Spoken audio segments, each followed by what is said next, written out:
C'est une évolution, une révolution qui va changer les standards du kite.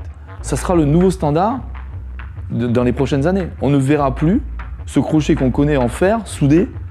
On ne connaîtra plus ce crochet. Ce crochet va disparaître. Ce crochet qui existe depuis 1975 n'a pas évolué.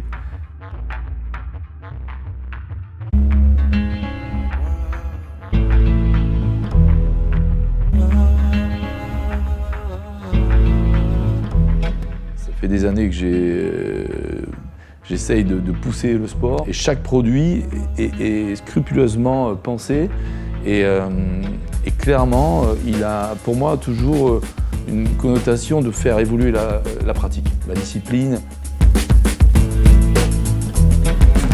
Aujourd'hui HB propose une vraie évolution avec le harnais Legacy et le système 3D Hook que j'ai breveté. Je voulais trouver une vraie alternative au système qui était sur le marché en proposant un système complètement articulé, tout en ayant un point fixe et une répartition des efforts qui, au final, est centrée et au plus proche du corps. Donc on a plus ce bras de levier d'un crochet classique qui contraignait le harnais à vouloir tourner autour du corps. Avec un gros maintien lombaire, comme on peut voir, on a un gros maintien lombaire qui permet que le harnais ne tourne plus autour du corps. Et c'est le crochet qui va faire tout le travail. En fait, la révolution, elle est là. On retrouve des sensations de surfeur, c'est-à-dire de pouvoir en fait ouvrir les épaules dans le surf, où on va avoir un mouvement de bassin qui va être important quand on surfe, sans kite. Le harnais classique nous engonçait complètement, nous bloquait. On surfait un peu comme des Playmobil, quoi. Et aujourd'hui, ce harnais permet une liberté totale, ouvrir les épaules en surf. L'avantage de ce système, c'est qu'il a un point central qui reste fixe et qui lui permet d'avoir toujours dans une rotation, quand on fait du freestyle ou quand on fait de la gymnastique, une personne qui fait de la gymnastique, elle tourne toujours autour d'un point central. Il va se dire, tiens, mon point central, il est à droite, il est à gauche, ça c'est pas possible. Alors il y avait des systèmes qui sont sortis avec des spreader bars, avec des cordes, etc. On peut pas être accroché en permanence à un boot.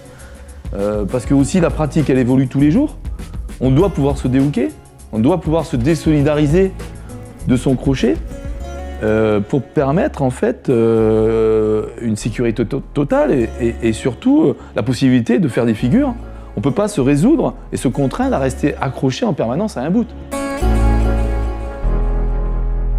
En termes de sécurité, concrètement, moi ça fait des années que je fais de la vague, j'ai eu pas mal de galères. Et clairement, avec un système où on est accroché en permanence comme un spreader bar avec une corde, où il faut larguer si on est en galère, ça c'est tout simplement pas possible. C'est pas possible, c'est pas dans mon ADN. Alors ce harnais est une vraie révolution, surtout ce crochet.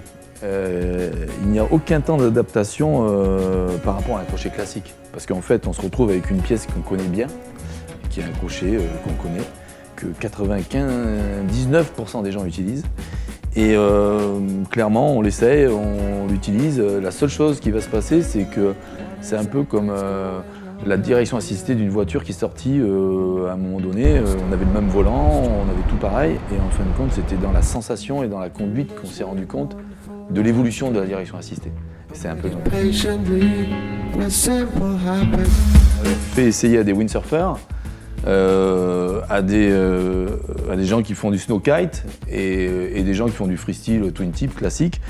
Et en fait, ça va au-delà de la simple pratique du strapless, parce qu'au final, c'est un système qui permet en fait une liberté totale du corps. Il va marcher très bien pour le snow kite, parce que pareil, là on a des contraintes où on est souvent de travers.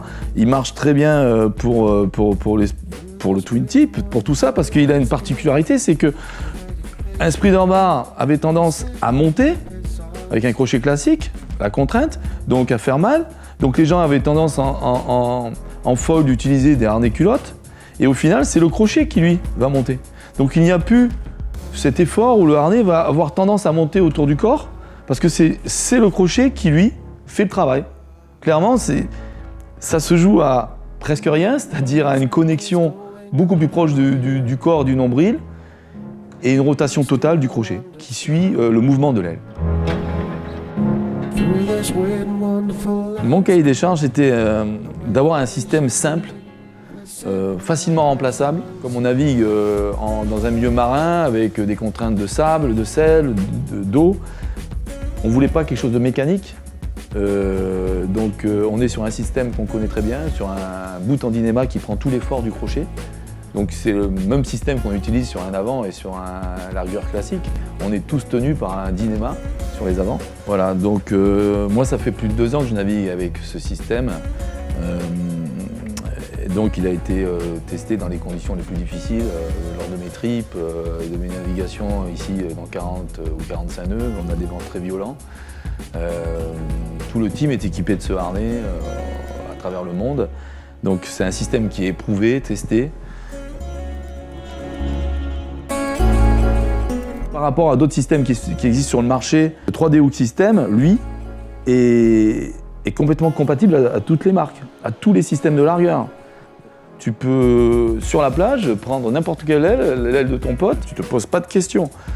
Tu peux faire essayer ton harnais à n'importe qui aussi. Il n'y a aucun souci de compatibilité, il est complètement universel.